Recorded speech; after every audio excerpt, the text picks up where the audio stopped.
अस्सलाम वालेकुम वर्ज़, मैं हूँ साजिद खान। आप देख रहे हैं राइट टाइम प्रॉपर्टी। 5 वाले मकान 75 लाख रुपए में हमारे पास हैं।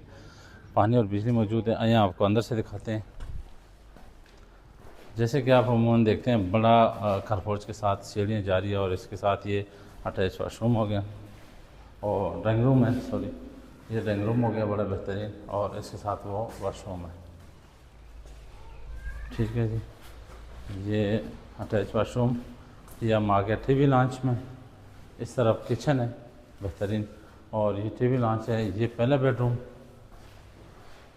इस तरीके से पहला बेडरूम और अटैच वाशरूम हो गया। सीलिंग का काम हो चुका है बेहतरीन खूबसूरत सा। इस तरह ये दूसरा बेड है, बड़ा बेड है, बड़ा बेहतरीन किस्म का। इसके साथ ही वेंटिलेशन है और ये अटैच वाशरूम है। ये हमारे पास है दमियाल रोड लजाटू के साथ ही मोहम्मद नगर में। और मज़ीद अगर आप इसकी तफसील देखना चाहते हैं तो यूट्यूब चैनल हमारा सब्सक्राइब करें, राइट टाइम प्रॉपर्टी। इजाज़त दे दूसरी वीडियो तक।